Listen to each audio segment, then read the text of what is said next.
నమస్తే, welcome to yo-yo TV.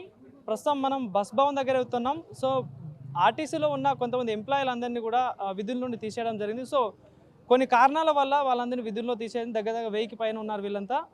So వీళ్ళని మళ్ళీ డ్యూటీలో తీసుకోవాలంటూ కూడా ప్రధానంగా గత కొన్ని నెలలుగా ప్రభుత్వం చుట్టూ తిరుగుతూ ఉన్నారు. సో అధికారులు కొంత స్పందిస్తూ ఉన్నారు, మాటల వరకే ఉంటున్నాయి అవన్నీ. సో మరి ఈరోజు ఎటకేలకి బస్ భవన్ దగ్గరకు వచ్చి ఆర్టీసీ చైర్మన్ ఎవరైతే సజ్జనార్ గారికి వినతి పత్రం ఇవ్వడానికి అయితే రావడం జరిగింది. సో మరి ఈరోజు లోపలికి వెళ్ళి వచ్చారు చాలామంది. సో మనతో పాటు ప్రసాద్ గారు ఉన్నారు, మరి మాట్లాడదాం. లోపలికి వెళ్ళి మాట్లాడొచ్చారు. అన్న, మరి లోపలికి వెళ్ళి ఏం మాట్లాడారు, మరి ఏంది గత కొన్ని నెలలుగా తిరుగుతూ ఉన్నారు, పొన్నం ప్రభాకర్ గారిని కలిశారు, ఇలా అనేక మందిని కూడా కలిశారు, హామీ కూడా ఇచ్చారు మీకు. సో మీరు లోపల ఎట్లాంటి అంశాలు మాట్లాడారు, ఏం చెప్పారు అసలు? మేము కొన్ని నెలల నుంచి కాదండి, సంవత్సరంన్నర నుంచి తిరుగుతున్నాము. అయితే ఈ సంవత్సరంన్నర నుంచి తిరుగుతున్నటువంటి క్రమంలో మాకు మంత్రి పొన్నం ప్రభాకర్ గారు హామీ ఇచ్చారు. హామీ ప్రకారం వారు త్రిసభ్య కమిటీ వేశారు. తర్వాత త్రిసభ్య కమిటీ యొక్క నివేదిక ప్రకారం వారు ఒక జీవో కూడా జారీ చేయడం జరిగింది. అది ఏప్రిల్ 28, 2025 డేట్న వారు ఈ జీవో జారీ చేశారు.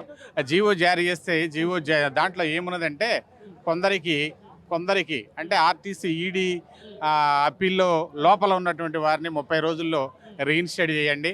ఆ తర్వాత 3 లెవెల్స్ అప్పీల్స్ కంప్లీట్ అయినటువంటి తర్వాత వీళ్ళందరినీ 60 రోజుల లోపల రీఇన్స్టేట్ చేయమని చెప్పేసి ఆ జీవో జారీ చేయడం జరిగింది. మరి ఆ జీవో ప్రకారం మరి మన ఎండీ గారే దాన్ని అమలు చేయాలి. కాబట్టి సార్, ఎండీ సార్ మాకు ఆ జీవో ప్రకారం ఈ 30 రోజుల లోపల ఇవ్వాల్సినటువంటి వారికి ఉద్యోగం ఇవ్వలేదు. కాబట్టి మరి 60 రోజుల లోపల ఇవ్వమని మాకుంది. కాబట్టి మరి మేము కూడా వచ్చాము. వారికి అమలు చేయలేదు, మాకు ఎప్పుడు అమలు చేస్తారా ఏంటని మేము సార్ని ఒకసారి కలిసి రాష్ట్ర ప్రభుత్వం కూడా గతంలో మేనిఫెస్టోలో హామీ ఇవ్వడం జరిగింది. అంటే 3000 మంది ఆర్టీసీ ఉద్యోగాలు కొత్త వాళ్ళని తీసుకుంటా అని చెప్పి, అదేవిధంగా మొన్న పొన్నం ప్రభాకర్ గారు కూడా మీకు హామీ ఇవ్వడం జరిగింది, రాబోయే రోజుల్లో మీకు ఉద్యోగాలు కల్పిస్తామని చెప్పింది. కానీ ఎందుకు మరి ఇంత లేట్ అవుతుంది కావచ్చు అంటే ఏం చెప్తారు? ఎందుకు లేట్ అవుతుందంటే, ముఖ్యంగా మమ్మల్ని ప్రభుత్వం ఏమో జీవో జారీ చేసింది. జీవో జారీ చేస్తే ఎండీ గారు ఏం చేస్తున్నారు, ఒకవైపు అవుట్ సోర్సింగ్ వాళ్ళు తీసుకోమని కింది స్థాయి ఉద్యోగులకి, ఆర్ఎం గారులకు కానీ ఈడీలకు కానీ వాళ్లకు సర్క్యులర్ జారీ చేశారు. ఏంటి దీని ఉద్దేశం, ఏంటి, ఏమర్థం అవుతుంది మీకు? దీంట్లో ఉన్నది ఏంటంటే మమ్మల్ని మళ్ళీ రీఇన్షియేట్ చేయకుండా ఆపాలనే ఉద్దేశమే వారికి ఉన్నట్లుగా కనపడుతుంది తప్ప మరొకటి అయితే ఏమీ కాదు. పక్క అధికారంలో ఉన్న అయితే గవర్నమెంట్లో ఉన్న అధికారులే తీసుకుంటా అని చెప్తా ఉన్నారు. కానీ ఎందుకు మరి ఎవరు అడ్డుపడతాను కావచ్చు, ఎవరైనా మిస్గైడ్ చేస్తున్నారు అనుకుంటున్నారు? ఇందులో మిస్గైడ్ చేసేవాళ్ళు ఎవరో లేరు. ప్రభుత్వానికి మా ఉద్యోగాలు రీఇన్స్టేట్ చేయటం మమ్మల్ని వారికి ఇష్టమే. సీఎం గారికి కానీ లేదా అటువంటి మంత్రి పొన్నం ప్రభాకర్ గారికి కానీ ఇష్టమే. కానీ ఎవరు దీన్ని అడ్డుకుంటున్నారంటే ఎండీ గారే అడ్డుకుంటున్నారు. ఎండీ గారు ఎందుకు అడ్డుకుంటున్నారు ఏంటి అంటే మరి వారికి తెలియాలి ఆ విషయం. మమ్మల్ని ఆయన లోనికి రానివ్వటం అనేది ఆయనకి ఇష్టం లేదు కనుక అడ్డుకుంటున్నారు. కేవలం ఎండీ గారు మాత్రమే, సజ్జనార్ సార్ మాత్రమే మమ్మల్ని రీఇన్స్టేట్ చేయకోకుండా వారు కాలయాపన చేస్తున్నారు, రకరకాలుగా కాలయాపన చేస్తున్నారు. మరి ఇన్ని రోజుల నుండి తిరుగుతా ఉన్నారు, అటు సచివాలయంకి వెళ్ళారు, ప్రజాభవన్కి వెళ్ళారు, సో ఇక్కడికి కూడా వచ్చారు. ఎప్పుడైనా కలిసారా మరి సజ్జనార్ గారిని? ఏప్రిల్ నెలలో కలిసాము మేము. ఏప్రిల్ నెలలో కలిస్తే అప్పుడు ఈ త్రిసభ్య కమిటీ అనేది నివేదిక పూర్తిగా మరి ప్రభుత్వానికి ఇవ్వలేదు. నేను త్రిసభ్య కమిటీలో నేను కూడా ఒక సభ్యుడిని. మరి కమిటీకి నేను అప్పచెప్పాను, మా యొక్క ఆలోచన విధానం ఏంటి, రిపోర్ట్లు మొత్తం అప్పచెప్పాను.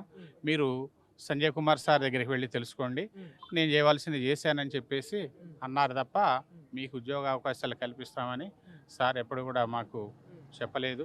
మరి ఎందుకు మా మీద ఆయనకున్నటువంటి ద్వేషం ఏంటో మరి మాకైతే అర్థం కావట్లేదు. మేము దగ్గర 2 సంవత్సరాలు పూర్తవుతుంది గవర్నమెంట్ వచ్చి. సో గవర్నమెంట్ వచ్చిన ముందు చెప్పిళ్ళు, మీకు హామీ కూడా ఇచ్చిళ్ళు. సో మరి ఇప్పటిదాకా అవ్వట్లేదు, భావిస్తున్నారా అవుతుందని పని? అవుతుందని మేము భావిస్తున్నాము. ఎందుకు, సంవత్సరంన్నర దాటిపోయింది ప్రభుత్వం వచ్చి కూడా. అయితే మాకు ఖచ్చితంగా రీఇన్స్టేట్ చేస్తారని మేము భావిస్తున్నాం. ప్రభుత్వం సిద్ధంగా ఉంది. ఇప్పుడు ఎలా ఉంది ఈ పరిస్థితి అంటే, దేవుడు వరం ఇచ్చినా కానీ మధ్యలో పూజారి అడ్డుకున్నట్లుగా ఉన్నది తప్ప మరొకటి ఏం కాదు. ప్రభుత్వం జీవో జారీ చేసింది అంటే అర్థం ఏంటి? ప్రభుత్వం మాకు ఉద్యోగం ఇవ్వడానికి వాళ్ళు సిద్ధంగా ఉన్నారు, వాళ్ళకి ఇష్టమే. కానీ అడ్డుకునేది ఎవరు అంటే ఎండీ సజ్జనార్ గారు మాత్రమే అనే విషయాన్ని మేము ఈ సందర్భంగా మీకు చాలా. ఇంకో ప్రశ్న ఏదైతే ఇప్పుడు నాకు మాట్లాడుతుంటే అర్థమైంది అంటే, మీరు ఆల్రెడీ డ్యూటీలో ఉన్న వాళ్ళు, మీకు ఎక్స్పీరియన్స్ ఉంది, పని ఎట్లా చేయాలో అంతా తెలిసి ఉంటుంది. కానీ మళ్ళీ మిమ్మల్ని పక్కన పెట్టి కొత్త వాళ్ళని ఎందుకు తీసుకుంటున్నారు కావచ్చు అంటే దీనిపై ఏం చెప్తారు అసలు? దీనికి ఏమీ లేదు. మమ్మల్ని తీసుకోకపోవడానికి మేము చిన్న చిన్న పొరపాట్లు చేసి ఉద్యోగాలను కోల్పోయినాం కానీ చిన్న చిన్న పొరపాట్లకు ఉద్యోగాలు తీసేవలసిన అవసరం కూడా లేదు. కానీ ఎండి సజ్జనార్ గారు వచ్చిన తర్వాత ఆయన చిన్న పొరపాట్లు కానీ మరి ఆయన పూర్తిగా మరి కార్మికులను కానీ అధికారులను కానీ అందరినీ భయభ్రాంతులకు గురి చేయాలి అనే ఉద్దేశంతోనే చిన్న పొరపాటు జరిగినా కానీ రిమూవ్ చేయమని చెప్పేసి ఆయన ఆర్డర్స్ జారీ చేయడం జరిగింది. ఆ క్రమంలోనే మమ్మల్ని అధికారులు రిమూవ్ చేయడం జరిగింది. Thank you.